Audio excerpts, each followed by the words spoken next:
All right, number 10.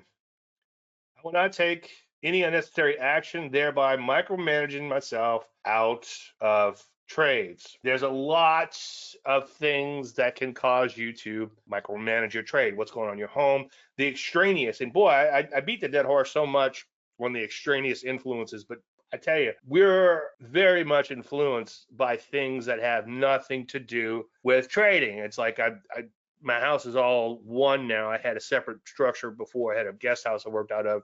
Now I have a separate office built on where you have to go in and out of the house or in and out of my office, however you want to look at it. But it's connected to the house. But it's like it seems like every time I go in the house, it's kind of like, hey, taxes are due. Hey, we've got a problem with this or whatever. So it's always something that's influencing or potentially influencing my trade. And you really have to be cognizant of that. Dead money, for instance, let's say your stock goes up and then it flatlines for a while. I mean, you can go in and look at that one that's up 200 something percent in the Landry 100. And like I showed a few minutes ago, it triggered and then it flatlined forever. We've had plenty of stocks trigger, flatline, and then take off a month from now.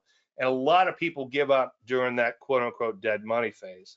Trying to outsmart the market, trying to pick the top, scale out a little bit if you're up 750% on a shitcoin, but your real money is going to be made in a longer term trend. Now, I had 100,000 of that little coin, whatever that crap coin was. And, of course, I fantasize a little bit. Oh, $1 is $100,000, so it's like, it's fun to do that, but it could happen. Okay. And it didn't happen on that one. Maybe it'll happen on the second loaf that I just did, but don't try to outsmart the market. That's how I became known as a trend following moron.